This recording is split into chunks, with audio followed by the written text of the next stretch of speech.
Welcome back to the program, friend. This is the Voice of Resistance. I've got great news. There is a God in heaven, and you are not He. One of the great blessings that we have is that truth exists and that it's knowable. Okay? There is such a thing as right and wrong. There is such a thing as good and evil. And those definitions are not ours to make up. They have already been cast in stone, written by the finger of God in the Ten Commandments. Then Moses had to chisel the second set. And our Lord Jesus Christ gave us rules, laws that are eternal, they're absolute, they're unchanging. So the first challenge that we have is to know the truth, all right?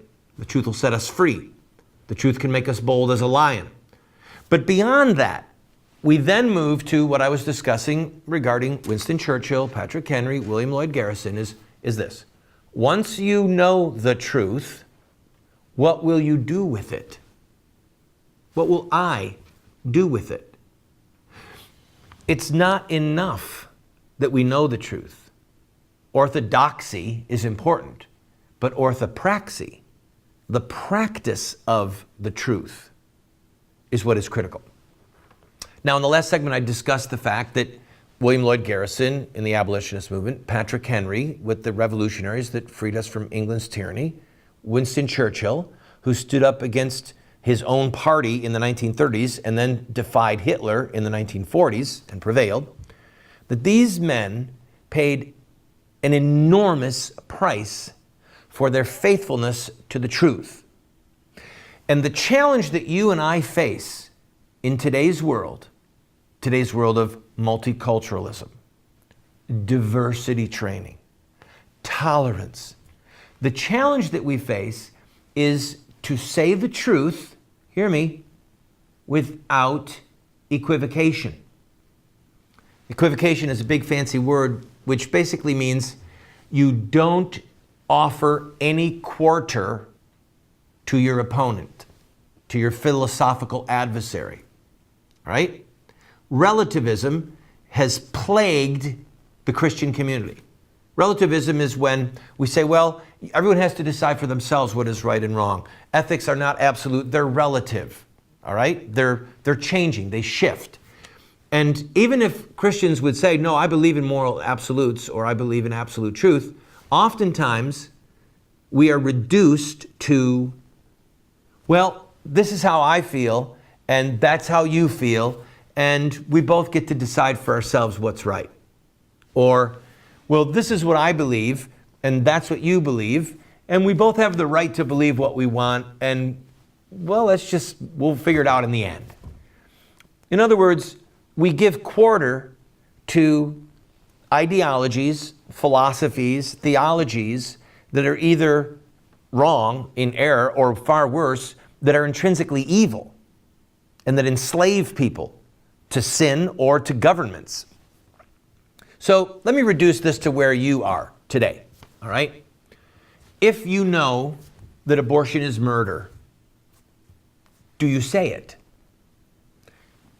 On the job, with your family, your immediate family, your extended family, your in-laws. If we know the truth, the next question is, will we say it? And when someone says, no, a woman has a right over her own body, do you say, no, she doesn't? She doesn't have the right to put drugs in her body. She doesn't have the right to sell her body as a prostitute. And she certainly doesn't have the right to kill another human body that just happens to be living inside of her body for 9 months. Or if someone says, well, I think that homosexuals should be allowed to be married. Well, no. In the scriptures, homosexual behavior is called an abomination. In the book of Romans chapter 1, God says that this is the type of thing that brings judgment. It's against natural law. It's against moral law. It is a self-destructive, horrific, debasing behavior. If you believe that homosexual marriage is intrinsically wrong, will you say so? Or do you equivocate? Or do you hold your tongue? You see, we can't have it both ways. We can't have Winston Churchill and Patrick Henry and William Lloyd Garrison and scores of other courageous men and women who have graced this earth be our heroes and then refuse to follow their example. So, wherever you're at, start there. If you've come to understand that the redistribution of wealth is a Marxist evil, that socialism is intrinsically flawed, if you've come to realize this, then the issue is to say it. You can say it dispassionately. You can say it graciously. You don't have to say it with an angry tone in your voice.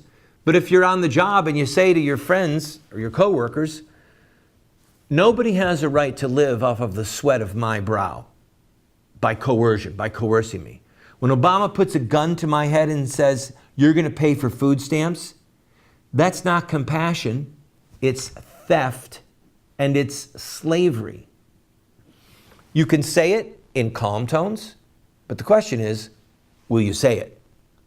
And as you begin to flex the muscle of courage, as you begin to say things that are unpleasant for some people to hear, and you say them without equivocation, and you say them without hesitation, and without giving quarter, well, that'll fit you for the next step in battle. And then the next, and then the next. And before long, you might find yourself standing in front of City Hall doing a press conference. You might find yourself running for office, school board, county legislature, city government. The issue is reaching down inside of you, pleading with God for the courage, and then using that courage to propel you forward with the declaration of truth and acting out the truth. We want orthodoxy and we want orthopraxy.